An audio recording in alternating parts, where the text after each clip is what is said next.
Achei super válido chamar ele aqui para participar desse papo hoje. Quer falar alguma coisa, Henrique? Excelente.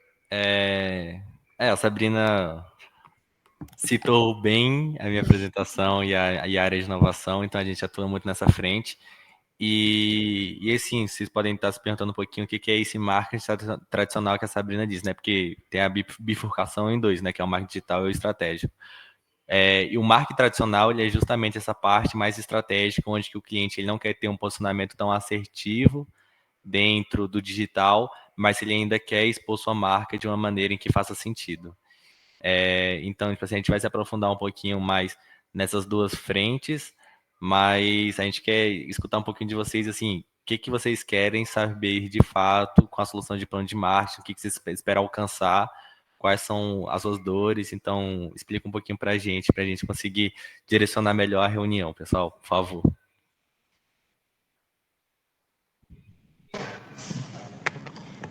Então, basicamente, né, como eu falei, o plano de marketing nosso, ele foi descontinuado, né, foi parado de ser ofertado, muito pela questão da falta de capacitação que foi se tendo ao longo do ano.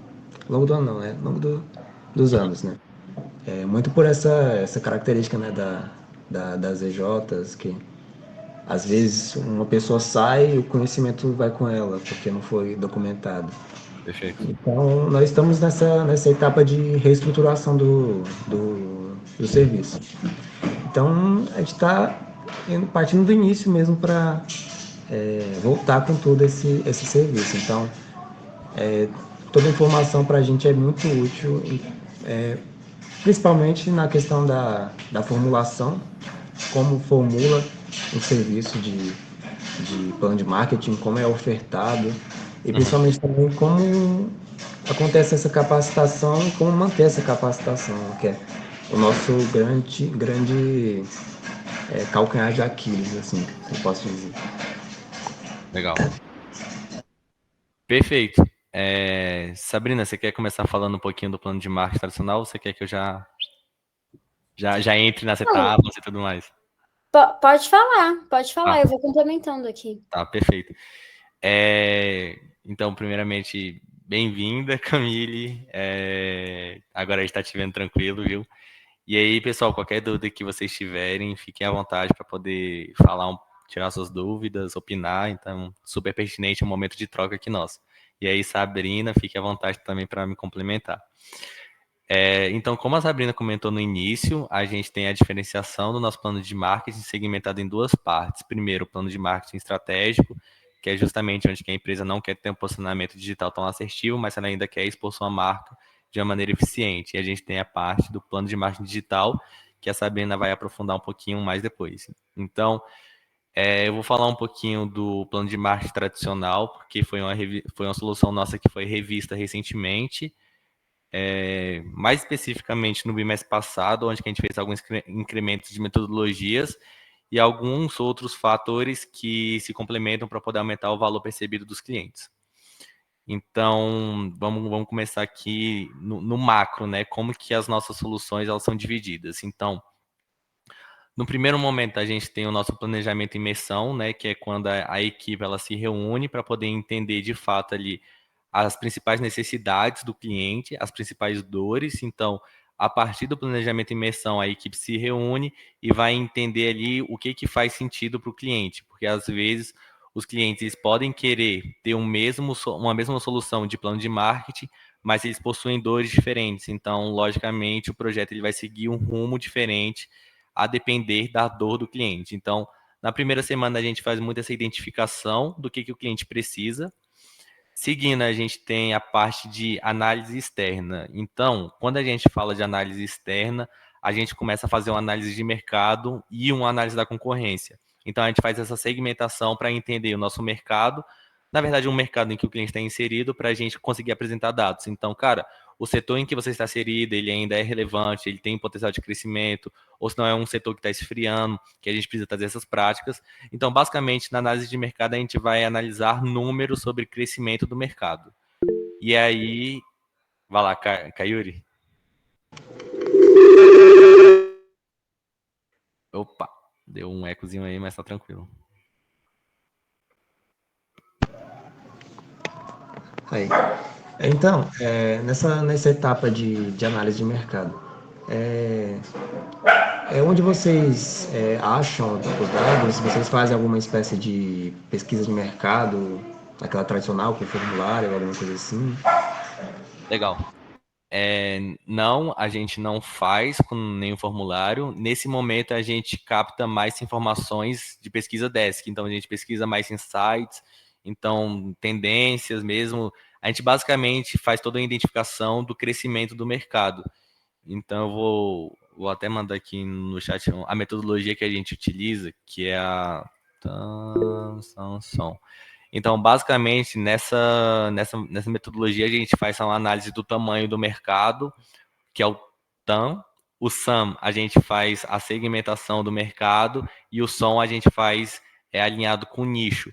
Porque, às vezes, o cliente ele pode ter um serviço tão nichado que ele não vai conseguir atingir um público tão específico, e aí talvez ele tenha que dar um passo atrás para ele poder revisar o seu nicho. Então, basicamente, a gente utiliza essa metodologia onde a gente apresenta, basicamente, toda a análise do mercado em que o cliente está inserido. Deu para entender? Tem alguma dúvida? Só com uma levantada? Tudo certo, muito obrigado. Perfeito. Então, tipo, nessa etapa a gente não faz pesquisa de mercado, até porque, tipo, se a gente fosse rodar uma pesquisa de mercado, demoraria muito tempo ainda para coletar as informações, e as informações elas não traduziriam, na verdade, as informações que o cliente está inserido. Então, seria uma análise meio enviesada. Então, a gente traz essas análises por meio dessa metodologia. E aí, seguindo na parte da análise externa ainda, a gente faz a análise da concorrência. Então, na análise da concorrência, a gente utiliza as 5 forças de Porter, que é onde que a gente vai fazer toda a análise de rivalidade entre os concorrentes, produtos semelhantes, então, ameaça de produtos substitutos. Então, a gente faz toda essa análise para a gente começar a entender como que os clientes, como que os concorrentes dele se portam perante o mercado. Então, por exemplo, às vezes um concorrente X ele pode ter uma boa prática no marketing que você não faz, mas que isso pode ser alinhado com a estratégia que a gente vai elaborar no final do projeto. Então, basicamente, na parte da análise da concorrência, a gente faz toda a especificação e levantamento dos concorrentes, e a partir disso a gente faz uma análise. Seja olhando o Instagram da pessoa, seja a gente entrando em contato com esse concorrente para a gente poder fazer um benchmarking. Então, basicamente, é uma etapa onde a gente vai estudar a fundo cada concorrente que o cliente tem para poder identificar boas práticas de replicação dentro da empresa. Perfeito? Boa, alguém tem dúvida? Vai lá, Kayuri. Achei interessante esse caso de fazer benchmark com os concorrentes. Não acontece muito essa barreira não entre eles, porque basicamente vocês estão fazendo para concorrente deles, né? Perfeito, perfeito. Cara, a gente não utiliza o nome da DIM quando a gente vai fazer esses benchmarks com os concorrentes. Então, a gente fala que a gente é alunos universitários da faculdade, em que a gente está fazendo um trabalho de marketing e a gente quer entender o ramo dele em específico. Então, por exemplo, tem a doceria X e eu sou o consultor do projeto Y. Eu vou falar, ó, eu sou o Henrique, eu sou discente do curso de administração da UNB. A gente está analisando o mercado de doces e a gente queria marcar uma conversa com você. Tipo, a gente pode conversar? Tipo, geralmente a gente não encontra muitos impeditivos para isso, a não ser que seja um segmento tipo, muito específico que a empresa não possa dar informações. Mas, tipo, geralmente não tem muitas essas barreiras, porque como a gente se traduz como estudantes universitários e não empresários juniores, fica mais fácil. Beleza? E aí, na parte de dentro das 5 forças de Porter, a gente tem uma etapa que é rivalidade entre os concorrentes, que a gente faz a curva de valor. Então, basicamente, a gente traça pontuações que são semelhantes entre os concorrentes e o nosso cliente, e a gente estabelece uma curva que é como se fosse um gráfico para poder entender onde que está tendo a maior discrepância ou a maior variação da pontuação. Então, por exemplo, às vezes um concorrente ele pode ter um posicionamento no Instagram muito forte e o nosso cliente não tem. Então, seria atribuído uma nota 5 para o cliente, para o concorrente, e nota 2, 1 para o nosso cliente. Então, um dos direcionamentos que a gente vai dar pode ser uma inserção maior dentro do Instagram. Então, basicamente, isso vai diferenciar e direcionar as nossas estratégias. Beleza? Tipo, curva de valor é bem tranquilo. Vocês, tipo, depois vocês jogam na internet, que é bem... Tipo, vocês conseguem ver um gráficozinho, que vai em imagens, que é bem de boa. Cara, finalizado a etapa de análise externa com análise de mercado e análise da concorrência, a gente parte para a análise interna dentro da empresa. Então, esse é o momento em que a gente vai estudar a fundo a empresa cliente. Então, a gente faz a matriz SWOT, onde a gente vai identificar as forças, as fraquezas, as oportunidades e ameaças. Então, as forças e as fraquezas, a gente senta com o cliente, a gente começa a discutir. Então, cara, internamente, quais são as suas principais forças ao longo de toda a sua trajetória? E ao longo de toda a sua trajetória, quais são as principais fraquezas? Mas para cada metodologia para cada análise que a gente faz, a gente utiliza uma metodologia diferente. Então, a partir da identificação das forças da empresa cliente, que a empresa elenca para a gente utiliza a metodologia da análise VRIO dentro das forças para a gente entender o quão aquela força está sendo um diferencial para a empresa. Porque, basicamente, a análise VRIO, eu não vou lembrar agora todos os segmentos, mas a gente analisa, tipo, se aquela força da empresa, ela é replicável, se ela é escalável, e aí, conforme você vai dando, tipo, sim ou não, você vai identificando aquele tipo de força. Porque, quer ver, deixa eu pesquisar aqui, rapidão, não vou lembrar dos nomes agora certinho. Análise VRIO. Tá falando da sigla? É, Valor, raridade, inimitabilidade, que é isso de não ser replicável, e organização. perfeito. Então, tipo assim, a partir disso que a Sabrina falou, todas as siglas, se for uma força realmente que vai ser um diferencial competitivo, ela vai se enquadrar em todas as siglas. Então, se ela é o V, o R, o I e o O, eu esqueci o que a Sabrina falou. Sim. Mas, basicamente, para ser uma força, um diferencial competitivo, ela precisa se enquadrar em todas. Se ela não se enquadrar, ela não é uma força totalmente diferenciada, que vai gerar um diferencial competitivo para o cliente. Então, tipo, basicamente, a gente faz essa análise e dentro das fraquezas, a gente utiliza a matriz Gucci, que é para poder priorizar as fraquezas. Então, gravidade, urgência e tendência, a gente atribui as pontuações para a gente entender qual é o principal ponto de fraqueza dessa empresa para a gente conseguir atrelar os direcionamentos. Quer complementar, Sabrina? Eu quero só mostrar como que é feito isso daqui em Por termos favor. visuais. Então, é tipo uma tabelinha dessas que você preenche, e isso até serve como uma entrega, né, para o cliente. Então, algo visual sobre o que, se de fato é valioso, se é raro, se é difícil ou não de imitar, se está organizado, e aí com isso você consegue identificar, né, quais são aqueles fatores que, enfim, tem mais relevância, né, dentro do binário, sim ou não. Então, é algo bem interessante fazer essa análise mesmo. E aí, a gente usa mesmo esse framework visual. Era só isso, era só para mostrar como Pô, que é. excelente, Sabrina. Ficou muito mais tangível para eles, eu tenho certeza. Mostrar, né, a Ficou foto. muito mais tangível. Pessoal, e aí dentro das forças a gente utiliza a análise VRIO, dentro das fraquezas a gente estabelece a matriz Gucci, que é justamente para poder identificar qual é o principal problema que aquela empresa está tendo naquele momento. Alguma dúvida por enquanto? Não? Acho que só, no caso, aí se você vê que uma força não encaixa ali, então você pode meio que descartar ela como sendo a mais, realmente uma força, né? Não necessariamente ter o descarte dessa força, mas pivotar ela para ela se tornar realmente um diferencial. Porque às vezes realmente a empresa cliente ela pode ter aquele ponto como força, mas aquela força ela pode ser imitável por outros concorrentes. Então não necessariamente isso vai ser um principal diferencial competitivo dela. Então, naquela imagem que a Sabrina mostrou, você pode ver que na última linha, quando tem todos os checks, aquilo é um diferencial competitivo a longo prazo. Então, tipo, ninguém vai conseguir isso. Valeu, Sabrina. Então, quando tem todos os yes na última linha, então é um termo que ele vai ser um diferencial competitivo no longo prazo para a empresa. Se ela não é organizada, se ela só tem os 3 yes, então ela é um diferencial competitivo, mas tem que ter ali um ponto de atenção, porque ela pode ser replicável por outros concorrentes. Se tem 2, se ela só é valiosa e se ela é rara, então ela vai ser somente uma força que ela vai ter ali um diferencial competitivo temporário, porque as empresas, os concorrentes, eles vão conseguir no longo prazo, conseguir replicar essa sua força. Então, tipo, muito com a parte de inteligência artificial e tudo mais, isso acaba sendo cada vez mais replicável dentro do mercado.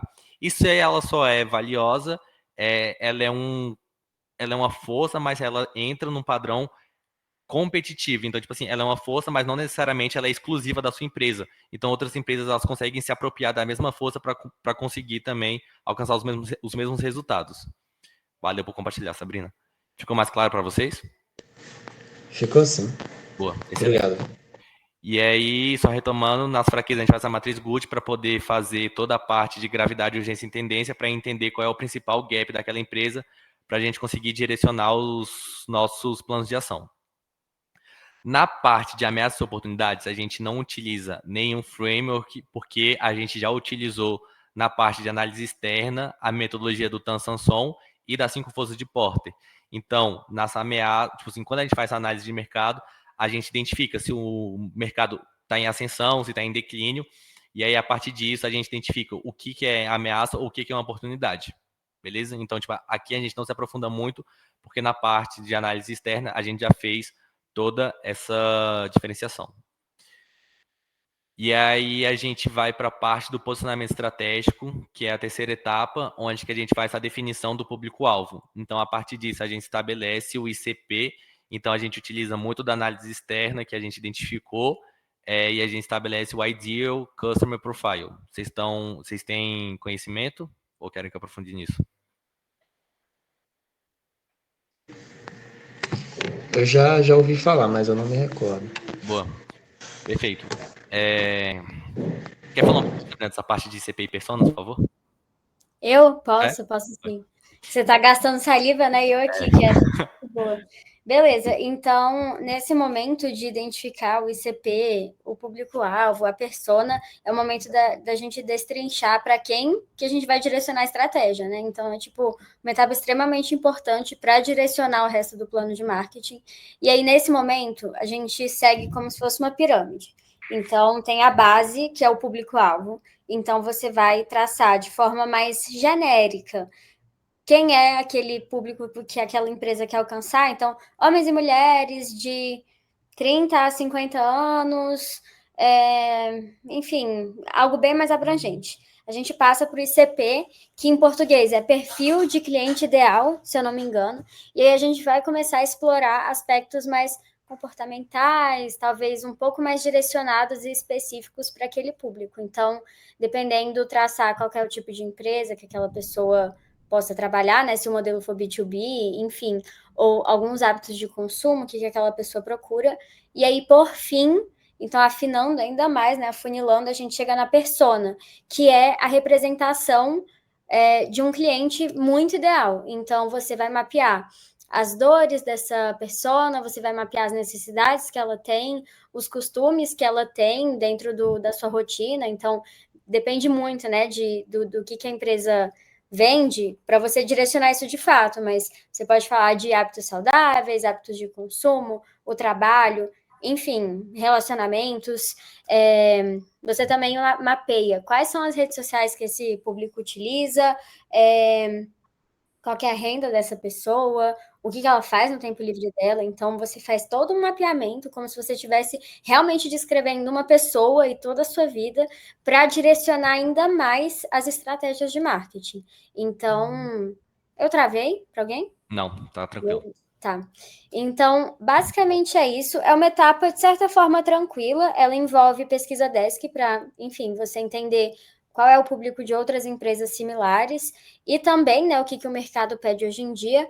E você vai traçando ali, analisando e criando uma espécie de relatório. Então, é uma etapa um pouco mais descritiva, mas que a persona, ela de fato é uma entrega, é a principal entrega, na minha opinião, quando a gente vai falar de público-alvo, de CP e tudo. Então, é muito importante que essa persona esteja bem definida. Eu fui em março, eu acho, ou em abril, num workshop do Sebrae sobre personas. Eu vou enviar o documento agora para vocês, porque a gente fez, tipo, a construção de uma persona lá aleatória, e aí tem todos os requisitos, assim, legais de você realmente traçar a persona.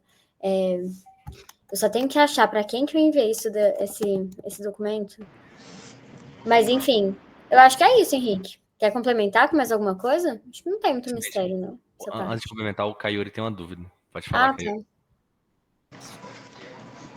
Essa etapa, creio eu que vocês primeiro fazem essa análise, né, de se realmente a empresa precisa de uma pessoa, porque se já tiver, não tem essa necessidade, né? Ou é algo já padrão, assim, que vocês fazem, uma etapa já padrão? Hoje todos os nossos escopos saem com essa etapa. Ela pode ser uma revisão, então é mais você atestar de fato que aquele público que a empresa já tem tá certeiro, então se é aquilo mesmo. Muitas vezes, quando a gente pega um plano de marketing, a empresa já existe e a gente traça a partir dos dados que ela tem. Então, isso muito na reunião inicial, a gente pergunta qual que é o seu público, quem que costuma comprar seu serviço, seu produto. Então, a gente começa a traçar desde então. Mas a gente não tem o costume de não vender. Pode revisar, sabe? Para ter certeza que o nosso trabalho vai ser assertivo na hora de falar das estratégias de fato. Boa. Assim, entendi. Aí vocês costumam definir só um tipo de persona ou, se necessário, fazem mais de uma? Tá, legal. Não, costuma ter mais de uma. Você pode fazer persona, uma empresa, então B2B. Às vezes quem vai comprar aquilo, né, o serviço ou produto da empresa vai ser outra empresa, e aí você vai traçar uma persona de empresa, ou uma persona realmente uma pessoa física, né, um PF. Então tem essas duas formas. Pode existir também dentro de de uma mesma organização, ela alcançar homens e mulheres, ou mulheres e crianças. Então, você consegue fazer, sim, essa especificação de uma persona, a persona 1, 2, acho que em projetos que eu já tive contato, o máximo foram 3 personas. Não costuma sair muito disso, até porque o ideal é que você tente agrupar, né, para você definir uma estratégia única e não ter várias outras variáveis que vão definir, tipo, que vão acabar, às vezes, tirando, né, a empresa do foco principal. Mas é isso, não tem problema nenhum ter mais de uma. E aí só deixa eu abrir aqui. Tem alguns frames que a gente utiliza também para poder estabelecer a nossa persona de uma maneira mais assertiva. Então a gente... Peraí, eu tô na página errada. A gente tem o mapa da empatia, onde que aqui a gente vai realmente entender o nosso cliente a partir do ICP e da persona. Então aqui é algo tipo uma análise mais aprofundada. Aqui é muito legal, tipo assim, a partir do momento que você tem uma cocriação com o cliente, então quem que você está buscando conhecer, então quem é a pessoa que queremos entender, qual que é a situação dela. Então, assim, basicamente, qual que é a pessoa que vai no seu estabelecimento, o que ela está buscando, qual que é o papel dela dentro da sua empresa, o que essa pessoa ela precisa ou ela quer fazer dentro da sua empresa, o que ela quer fazer diferente. Então, tipo, basicamente, o mapa de empatia é quando a gente faz todo um aprofundamento sobre aquela pessoa mesmo e sobre tipo, o tipo de público que está indo na sua organização. Então, isso aqui ajuda bastante quando você quer entender de uma maneira mais profunda o seu cliente. É por isso que fala, tipo, empatia, de fato, porque você se coloca no lugar do seu cliente, sabe? Então, o que essa pessoa vê, o que ela não vê, o que ela fala, o que ela faz, tipo assim, pô, essa pessoa para você pode falar que o seu ambiente é legal, mas fora para outra pessoa pode falar, cara, eu não gostei que aquele ambiente ele é desse jeito. Então, tipo, coletar essas percepções, ela é muito importante. Então, aqui, muitas vezes, é interessante ter uma cocriação com o cliente, até no sentido de aumentar o valor percebido do seu projeto para o cliente. Então, aqui é, tipo, não necessariamente a gente utiliza em todos os nossos projetos um mapa de empatia, mas ele é um framework bastante interessante quando a gente quer entender de fato ali mais a fundo sobre o comportamento do cliente. Beleza? E aí... Pode falar. Achei interessante vocês mantêm bem presente esse contato do cliente Sim. no processo, né? Caio, aí até... Perdão, só vou falar bem rapidinho para a Sabrina complementar. Uma coisa que a gente percebeu era que o cliente tinha que ter mais participação dentro dos nossos projetos, não somente no plano de marketing. Mas a Sabrina, ela entende isso um pouquinho mais que eu. Tá. Então vai lá, Sabrina. Sim, o Henrique tá certo, isso cabe para, nossa, qualquer projeto. Muito difícil o cliente falar que não quer acompanhar, até porque, cara, na hora da entrega final, não gerar o retrabalho, né? De tipo, eu não gostei disso, ou eu não estava ciente daquilo e tal.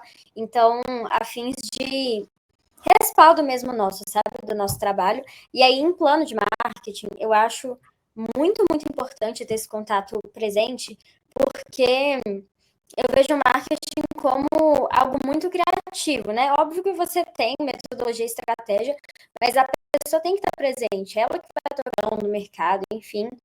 E dentro de um plano de marketing, a gente tem várias etapas que muitas vezes são profundas, né? Então envolvem estudo, faz muitas coletas e distribui, né? Não distribui, mas desenvolve muito material. Para levar isso, tipo, para uma reunião final com o cliente, fica muito maçante, fica muito extenso, e a gente já percebeu que não é proveitoso, sabe? Tanto para a DM quanto para o cliente receber isso só de uma vez. Então, ele ter essas participações ao longo das etapas é extremamente importante, ideal, de ter esse contato de 15 em 15 dias, seja para co-criar, seja para apresentar um pedaço do projeto. Então, isso facilita bastante, sabe? O desenvolvimento, a desenvoltura dos nossos projetos de marketing, principalmente. É isso. Excelente. E aí a gente finaliza essa parte de posicionamento estratégico muito com a parte de definição do público-alvo, né, que é a definição do ICP da persona com o apoio do mapa de empatia, se for necessário. E aí a gente entra de fato na parte de estratégia de marketing. Então, dentro da parte de estratégia de marketing, a gente utiliza a metodologia do mix de marketing, que é a definição dos 4Ps ou os 8Ps. Então, a gente utiliza os 4Ps quando a gente tem uma definição mais estratégica para entrar dentro do ramo digital. Então, os 4Ps, recordando, praça, preço, promoção e produto. E aí, os 8Ps... Performance, processo, pessoas e posicionamento. Excelente, excelente, excelente. E aí, dentro dos 4Ps, a gente... quer falar, Kayuri? Pode falar. Peraí, desculpa. Só na questão do... Porque tem uns 4 Cs também, né? Então, como vocês fazem... Por que vocês têm essa preferência pelos 8 Ps? É que eu não entendo muito. Posso falar isso? Nesse momento, né, depois da estruturação de público, persona, enfim, a gente começa a entrar na ramificação de fato de plano de marketing tradicional, voltado a 4Cs, até 4Ps e 4Cs, e o plano de marketing digital, que são os 8Ps mesmo. Então, eu acho que eu já simplifiquei, né? Mas basicamente, 4Ps e 4 tem o marketing tradicional, ou seja, não envolvem fatores muito relacionados à rede social, enfim, tráfego pago, a canais digitais, enfim. E basicamente isso. E aí, em relação a 4Ps ou 4Cs, eu vejo que a maioria dos projetos realmente saem com 4Ps, quando a gente fala de marketing tradicional. Mas hoje a DM está rodando um projeto com 4Cs, porque a cliente queria entender muito o entendimento, aprofundar em estratégias para consumidor.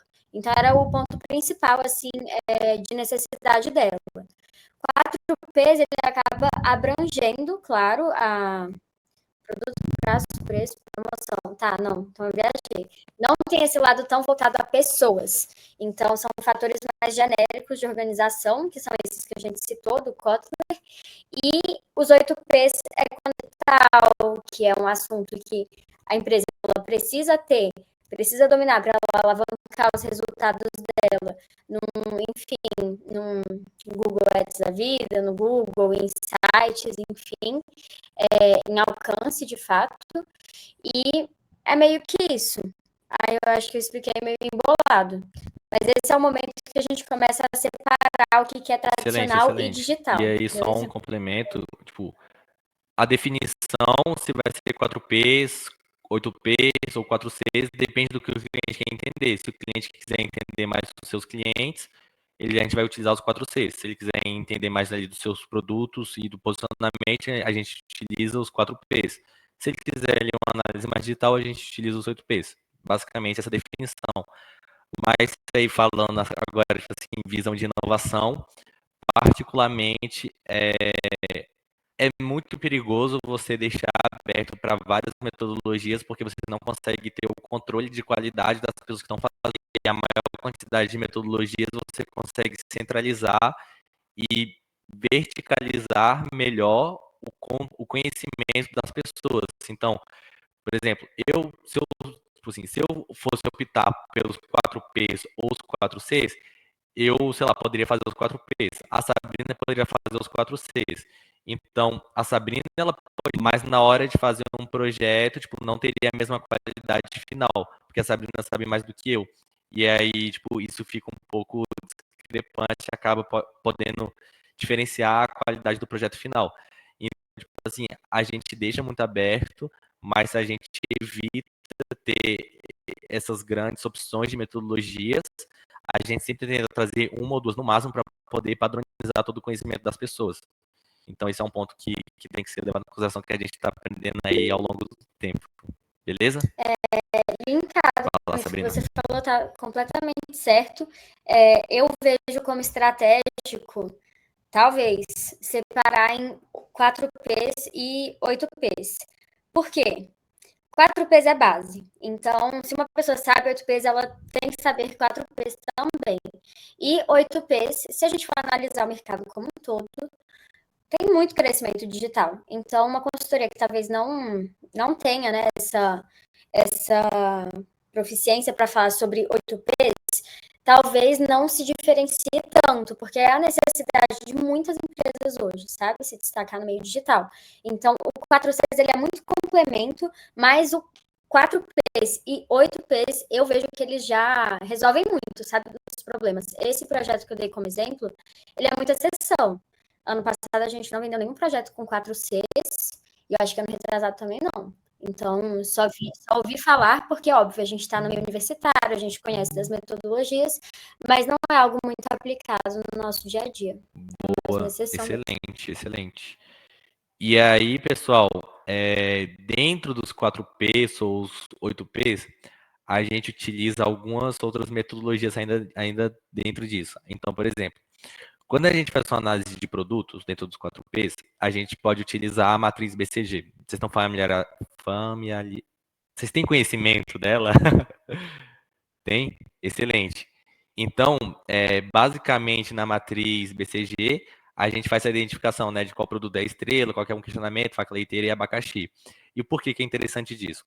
A partir do momento que a gente identifica que um produto da empresa tem ali um posicionamento no mercado abacaxi, a gente já pode traçar um direcionamento de tipo, Carol, você gasta muito você gasta muito, você tem uma participação baixa no mercado e você gasta muito tempo com esse produto. Então, não faz sentido ter esse produto dentro do seu portfólio de serviços.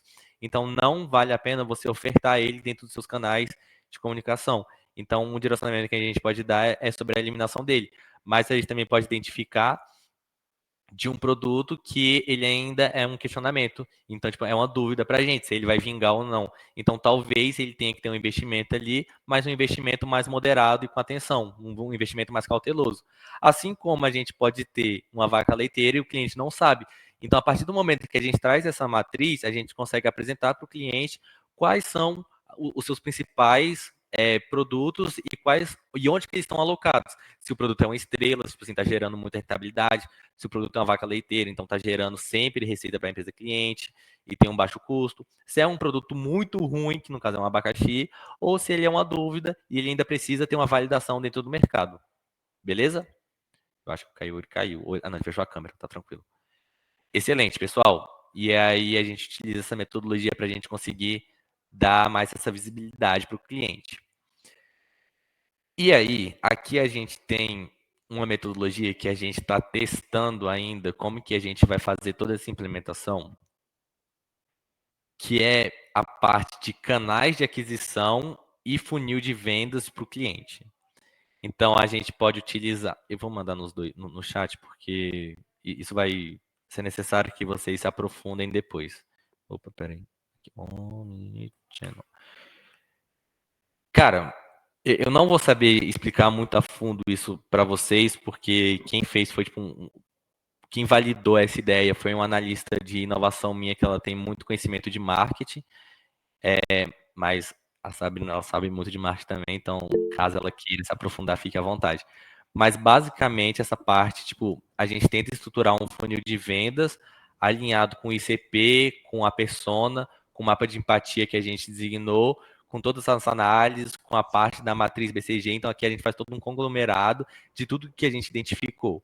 E aí, Sabrina, fique à vontade agora, viu? Se divirta. Tá. Eu não, assim, eu entendo de marketing, mas eu também não sou muito profissional. Exemplo, no funil AIDA, não sei falar isso, mas de Omnichannel eu sei falar um pouquinho. Então, inclusive, recomendo a leitura. Todos os livros de marketing do Kotler são muito bons, tá? Para se basear assim, no que trazer de melhoria para soluções de marketing. E sobre o Omnichannel, ele é uma estratégia de você criar uma fluidez na jornada do cliente por meio de vários canais. Então, eu acho que até o significado da palavra omni, deixa eu ver, é tipo fluido. Aqui, ó. Elementos de composição de palavras que têm sentido de tudo ou todo. Então, é tipo onipresente, vem da mesma origem. Então, é um cenário, uma construção de vários fatores para o cliente ter aquela experiência, né? Eu estou tentando pensar, alguma empresa que faça omnichannel. Pensando aqui, você consegue pensar em algum, Henrique? Tipo, do meu dia a dia aqui, eu tô pensando. Eu não vou saber, Sabrina. Talvez. Deixa eu, não sei se eu vou dar um chute errado, tá? Mas a Globo, por exemplo. A Globo é uma marca que está presente no seu café da manhã, à tarde, no domingo à noite. Ela patrocina evento, ela está dentro de palestras do MEG, ela participa disso. A Ambev também é um exemplo, então. Poxa, você tem os produtos, né? Tanto nos mercados, mas você tem participação em evento MEG, você tem participação em patrocínio de outros lugares. Enfim, gente, é uma ideia, ela é meio complexa de explicar, tá? Eu entendo, tipo, muito superficialmente. A metodologia, ela ainda está sendo aprofundada, assim, pela ADM, porque eu não sei nem se é algo que é muito discutido, amplamente discutido no mercado em si, mas eu sei que o termo é por aí, enfim. Você Excelente. quer falar, Henrique? Quero sim. Exemplos de empresas que eu estava dando uma olhada aqui, ó, por exemplo, a Magazine Luiza. Então, ela integra lojas físicas, e-commerce, aplicativo e televendas, permitindo que o cliente Isso. compre online e retire na loja, por exemplo. A Boa, boa. Pets, loja de animais, permite comprar online e retirar na loja, além de oferecer ofertas personalizadas no aplicativo. Então, basicamente, é isso que a Sabrina comentou, né? Que todos os seus canais de comunicação, eles se integram e eles se comunicam. E aí, já a parte do funil AIDA, eu estava pegando aqui para vocês, deixa eu compartilhar minha tela, porque igual eu comentei, gente, isso tipo assim, foi uma ideia que a gente estruturou justamente para tornar o nosso plano de marketing mais estratégico. Mas aqui a gente tem a parte do atenção, interesse, desejo e ação. Então, na parte do A de atenção, a gente vai formular uma estratégia para poder chamar a atenção do cliente, então despertar aquele interesse. E aí, na parte de interesse, a gente vai aprofundar nesse despertar do cliente. Então, tipo assim, cara, o cliente já está atento, a gente despertou o interesse dele, a partir disso a gente tem que fazer o desejo. Então, tipo assim, por que que ele vai querer comprar aquele produto? E aí, na ação, no último a gente vai justamente fazer ele fechar essa compra. Então, a gente tenta estabelecer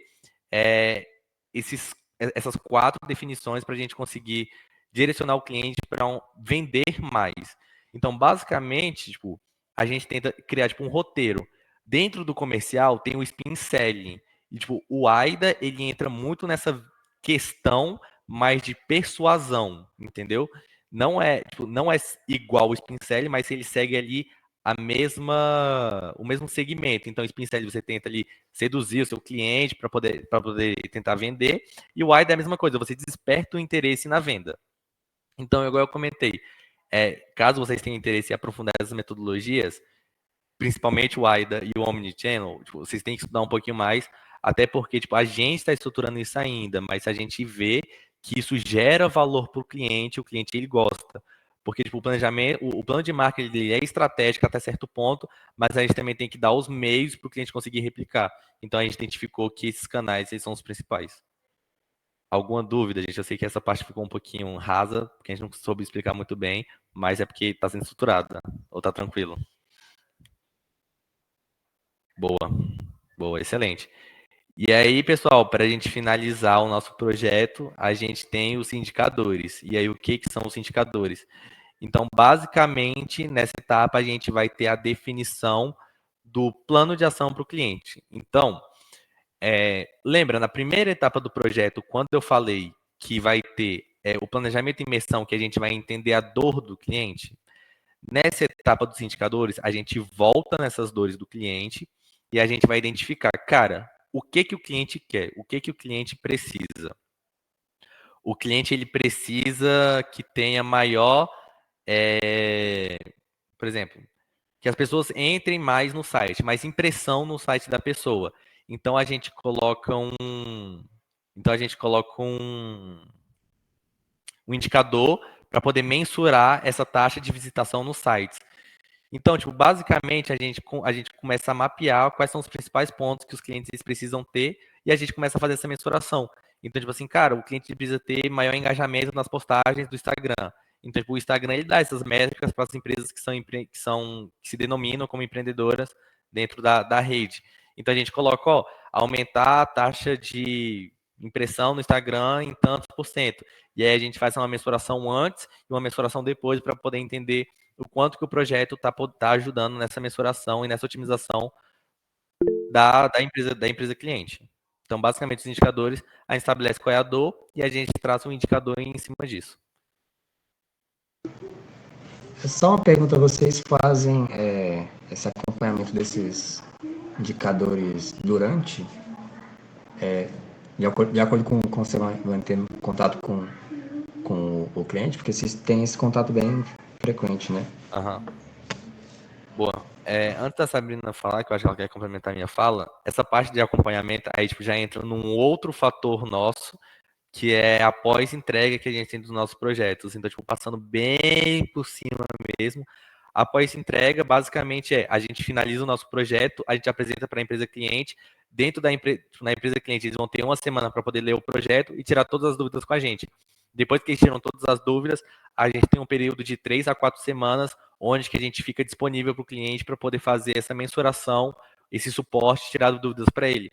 Então, muitas das vezes a gente faz esse comparativo de como que estavam os dados da empresa antes do projeto e a gente faz essa mensuração na pós-entrega de quanto que o projeto melhorou. Porque, por exemplo, se eles têm um alcance, sei lá, 100 pessoas, e aí quando a gente vai fazer esse acompanhamento na pós-entrega, eles tiveram um aumento de 100 para 200, eles tiveram um aumento aí de 100%. Então, o projeto, a gente traz esses resultados para o cliente para poder ficar mais palpável. Beleza? Vai lá, Sabrina. Tá, só queria trazer que o Henrique ele deu bons exemplos de indicador mais voltado para o digital, né? Então, quando a gente explora canais digitais e afins, mas também dá para fazer isso tipo para modelos mais tradicionais. Então, você pensar em taxa de retenção de cliente, CAC, que é custo de aquisição de cliente, taxa de conversão, então de quantos clientes estão convertendo para compra de fato, né? E isso parte muito, esses que eu estou dando exemplo, né? Parte muito de um funil de vendas estruturado. Então, da gente saber como que é o ciclo de vida ali do consumidor. E aí, Henrique, você já finalizou as etapas que você ia falar? Eu queria fazer outros complementos. E aí é uma visão um pouco particular. Não sei se o Henrique de inovação tem outra visão que vai mudar assim um pouco a nossa estrutura, mas eu gosto de ter uma certa, bem entre aspas, personalização de acordo com a necessidade do cliente. Então, a gente falou sobre necessidade de 4Ps ou de 8Ps, enfim. Mas eu também vejo que a gente pode explorar outros caminhos dentro de um plano de marketing. Então, um cliente pode não ter um manual da marca definido. Então, uma paleta de cores, uma identidade visual. A DM faz isso. O cliente pode não ter muito bem, sei lá, uma estruturação de funil de vendas, porque teve um último projeto que a gente vendeu e essa etapa era algo personalizado. Então a gente foi lá e mapeou toda a estruturação do funil de vendas do cliente. Eu ia falar isso agora, um calendário editorial de postagem. Então, poxa, a pessoa quer, né, engatar assim no digital, quer começar a postar, mas não sabe como, não vai contratar logo de cara alguém. A DM pode fazer um calendário, assim, dando dicas, dando sugestões de temas, fazer até alguns exemplos de imagem. Eu não sei direito a jornada do meu cliente dentro da minha empresa. A gente pode fazer uma jornada do cliente, então você faz todo um mapeamento. Isso acaba personalizando, mas é uma etapa, tipo, muito pouquinho, sabe? É algo a mais que você. Arte de postagens, sim, exatamente. Então a gente consegue trazer algo um pouco mais aplicável no curto prazo, sabe? Para o cliente colocar em prática. Então, isso eu acho bem legal. Então, a gente tem essas etapas, né? Manual da marca, calendário editorial, que mais que eu falei? Jornada do consumidor, funil de vendas, né? Estruturação de modo geral. Algo que a gente não explora tanto. Não sei se vocês vão. Se era uma pergunta já próxima de vocês. Tráfego pago ainda. Então, como direcionamento. Sei de projetos que, tipo, falaram, pô, invista no tráfego pago, mas não é um domínio muito forte dentro da DM, das pessoas saberem sobre tráfego pago e conseguirem mandar isso, né, direcionar direto para o cliente. Então, tem esses fatores também. E aí, uma boa prática que eu acho interessante de vocês terem, que eu tive esse olhar atento. Cara, acho que, tipo, há 3 semanas eu tô fazendo uma matéria chamada Marketing de Serviços. E aí eu tava dando uma lida, né, no material, porque ia ter a prova, eu tinha que ler. E eu gostei muito porque aplicou muito ao marketing próprio da DM, sabe? Então, coisas que a gente faz. E aí eu pensei, né, abrir um pouco mais o meu leque de entendimento e pensei, poxa, a gente pode entender marketing diferente do marketing de produto e marketing de serviço. Então, é legal vocês terem esse olhar também de tipo, tá, esse plano de marketing, ele é para um serviço ou ele é para um produto? E acaba que toda a nossa análise, nosso pensamento crítico tem que se moldar de acordo com isso também. Não sei se na consultoria de vocês, mas hoje a gente, poxa, acho que a maioria dos projetos são de empresa que presta serviço, mas foi algo legal, assim, que dá também para a gente acabar detalhando mais, sabe? Então, vou dar um exemplo. Dentro de uma empresa de serviços, existe um mapeamento de blueprint. Blueprint é toda uma estrutura, tipo aquele desenho arquitetônico mesmo, bem detalhado, que traça toda a jornada do consumidor. Então, até em momentos back-office, que ele nem está vendo. E isso você tem uma visão muito dinâmica e muito holística do negócio da empresa. E é muito legal para o marketing. Então, você entender quais são os momentos principais ali que vão definir uma boa experiência do cliente. Porque marketing para a empresa de serviços, ela tem que estar diretamente conectada com a experiência do cliente. Então, eu dei essa boa prática para um projeto que está tocando agora. Não é algo que a gente estruturou dentro de ter blueprint, mas vocês podem pesquisar depois, é bem legal. E acho que é isso. Henrique, mais alguém? Pô, excelente. Só antes do Kaiuri complementar, tirar a dúvida dele, tipo assim, a gente utiliza muitas metodologias de mercado para a gente conseguir embasar os nossos projetos para poder direcionar os melhores resultados para os clientes. Então, tipo assim, muitas das metodologias que eu falei aqui, tipo, muitas vezes vocês não vão conhecer até porque tipo, a gente descobriu isso recentemente também. Tipo assim, a gente estava estudando e a gente fez essa definição das metodologias e a gente fez a revisão das nossas soluções. Então, tipo assim, muito do que a gente discutiu aqui hoje, eu acho que vale muito a pena vocês sentarem, principalmente Kaiuri, diretor de marketing, tipo, sentar e falar, cara, vamos estudar essa metodologia aqui, ela é aplicável para o nosso contexto, vamos se aprofundar nela, tipo, como que a gente pode adaptar o nosso projeto. Não necessariamente vocês precisam seguir, obviamente, o modelo que a gente forneceu aqui para vocês. É algo que a gente vende para os nossos clientes que faz sentido, que a gente identifica a partir das dores, mas que o pessoal de Goiânia, vocês são de Goiânia, né? Perfeito. Que o pessoal de Goiânia, eles podem ter uma dor diferente, e aí vocês vão fazendo toda essa adaptação. Não precisa ser um escopo totalmente enrijecido, igual a Sabrina comentou. Existem etapas que são diferentes, tipo assim, se o cliente quiser um manual da marca, uma identidade visual, um cronograma, a gente, enquanto EJ, e vocês também, tem que estar muito aberto para poder fazer isso, sabe? O que a gente tem é um modelo, tipo, basicamente mais estruturado assim, para o nosso consultor não ficar à mercê quando ele entra dentro do projeto, sabe? Então, assim, só ressaltar esse ponto também, que o que a gente diz não é certo, não é errado, não é regra, mas é um apoio que a gente tenta passar para vocês. Vai lá, Kayuri. A minha pergunta é só sobre identidade de marca, né? Essas produções de artes e tal. Vocês possuem uma equipe capacitada só para isso ou são vocês mesmos que fazem, assim, do conhecimento de vocês mesmo? Posso falar? Tá. Todos os nossos consultores hoje são generalistas, então a gente não tem ninguém muito especializado em algo. Claro que tem pessoas que se destacam, né, em cada solução, mas enfim, então não, a gente não tem uma equipe específica que cuide disso, mas a gente costuma ter mentores dentro dos projetos e nos projetos que tem essa etapa de identidade visual, eu gosto de selecionar um mentor que vai ter um teor criativo para ajudar nessa etapa também. Acaba que a gente utiliza algumas ferramentas que vocês conseguem encontrar, tipo, online mesmo, de criação de paletas de cores, de brainstorming qual é o nome? De logomarca, enfim. Então, isso acaba sendo bem dinâmico, sabe? Não temos nenhuma metodologia muito específica para fazer. A gente vai fazendo muito de acordo com criação com o cliente, que é o mais importante quando a gente fala de identidade, né, da marca. Porque muitas vezes aquela pessoa quer que tenha ali um pedacinho dela naquela empresa, e é isso. Então, qualquer consultor consegue fazer essa etapa, e a gente tem esses direcionamentos, mas bem generalistas mesmo, tá? Não é nada muito específico que ninguém consiga encontrar online, não. Excelente. E aí, tipo, não só os mentores, mas também tipo, tem muita pessoa que gosta de marketing dentro da empresa, então Sim. elas servem muito como apoio para a equipe. Então, tipo, a nossa diretora de Meu Deus, diretor de marketing. Nossa diretora comercial. É porque a gente não tem diretoria de marketing aqui, né? O nosso comercial ele é junto. Então, tipo, a nossa diretora comercial, ela gosta muito de marketing, então ela sabe bastante. Então, sempre que tem um projeto assim, ela sempre ajuda. Ela se predispõe muito a ajudar.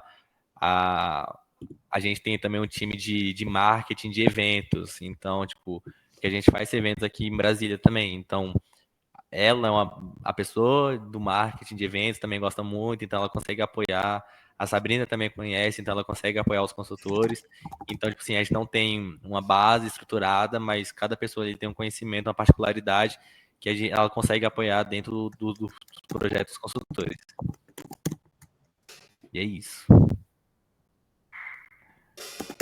Mas é isso, pessoal. Acabamos, literalmente no horário. Mais alguma dúvida, gente?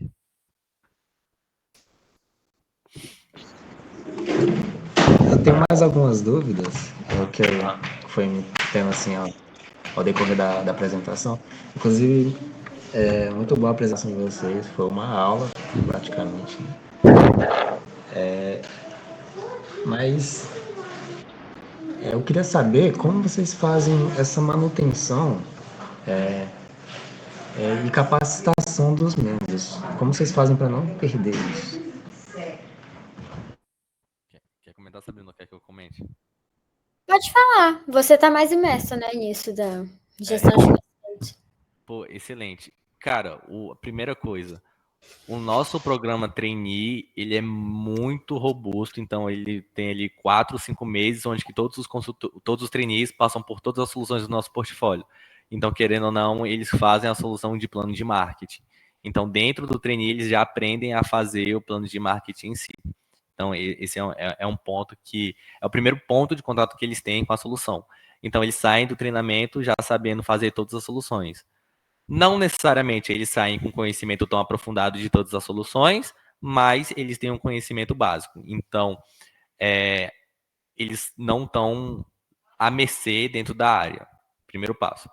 Segundo ponto, existem projetos modelos onde que a gente deixa dentro do nosso drive, tipo assim, toda uma base de conhecimento de todos os planos de marketing que a gente já fez, para quando o consultor entrar dentro de um plano de marketing, ele já ter ali algum documento onde que ele possa consultar.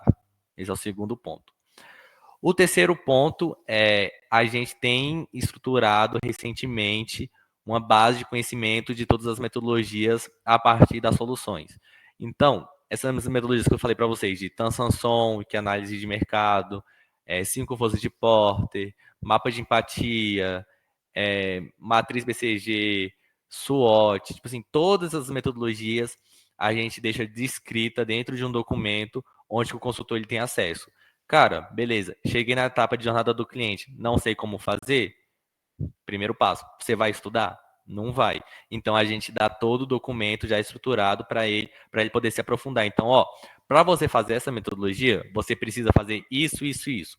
Essa etapa, ela depende disso. Então não tem como você chegar nessa etapa se antes você não tiver feito essa etapa anterior. Então a gente deixa tipo todos os pré-requisitos, tudo direitinho já especificado para o consultor.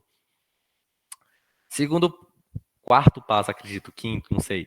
Os gerentes de projetos, eles estão muito frente à equipe, prestando um apoio. Então, qualquer dúvida que eles tenham perante os projetos, os gerentes de projetos estão ali disponíveis para poder auxiliar.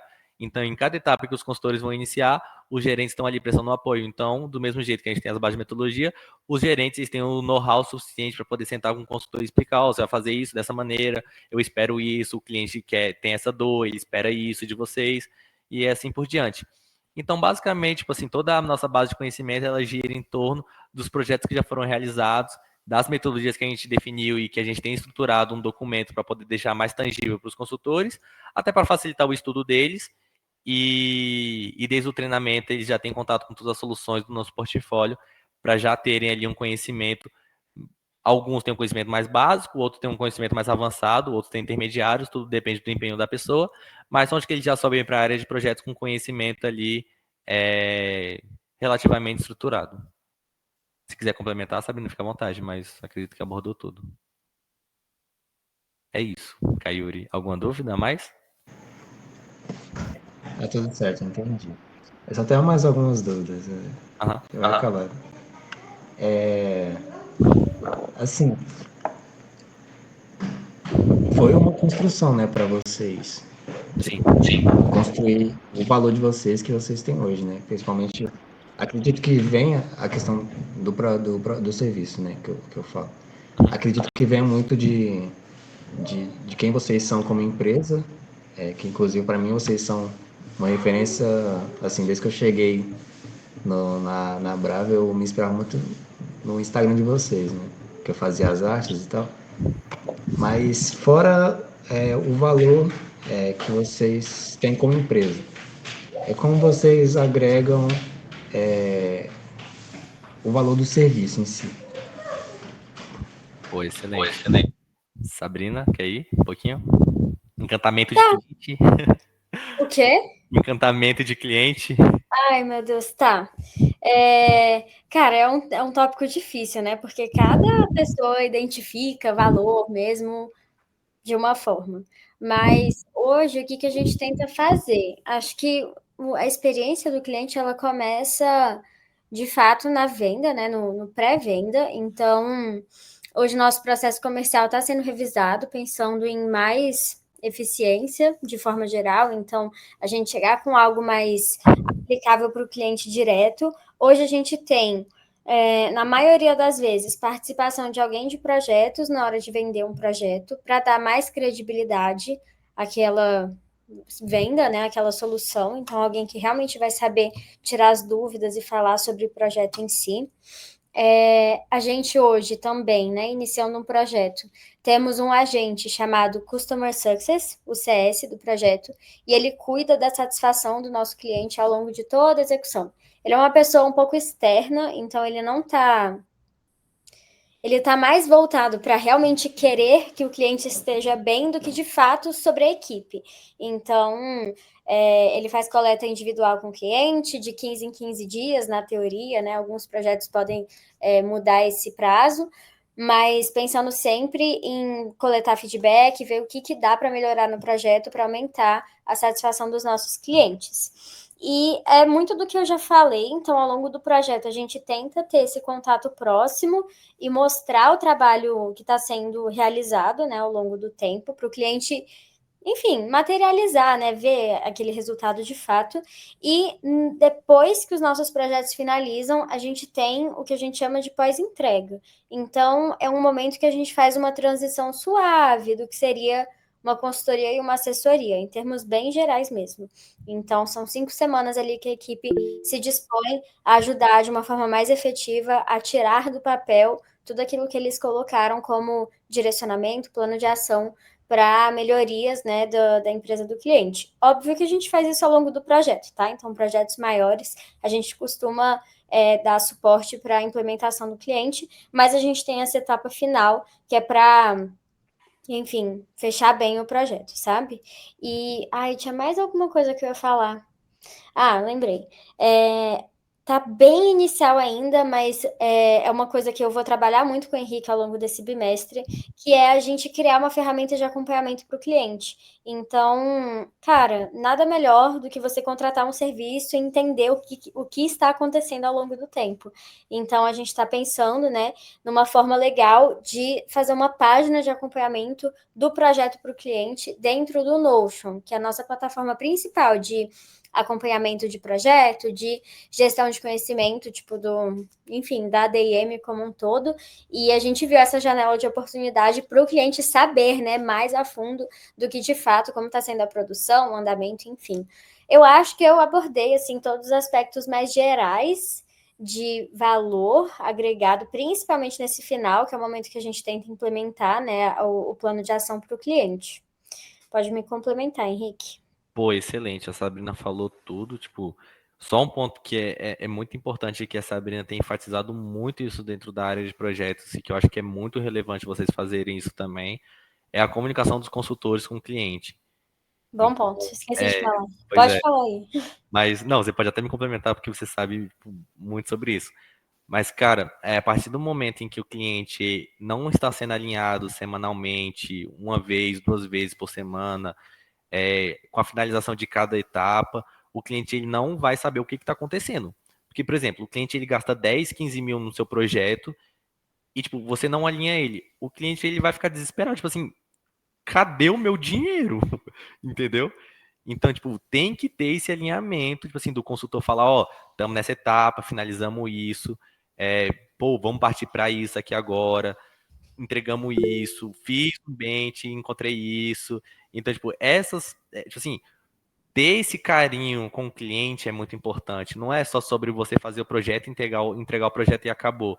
Então, tipo assim, o CS, que é o Customer Success, que a Sabrina comentou um pouquinho, ele é muito responsável para entender ali, pô, cliente, você tá gostando? Como é que tá?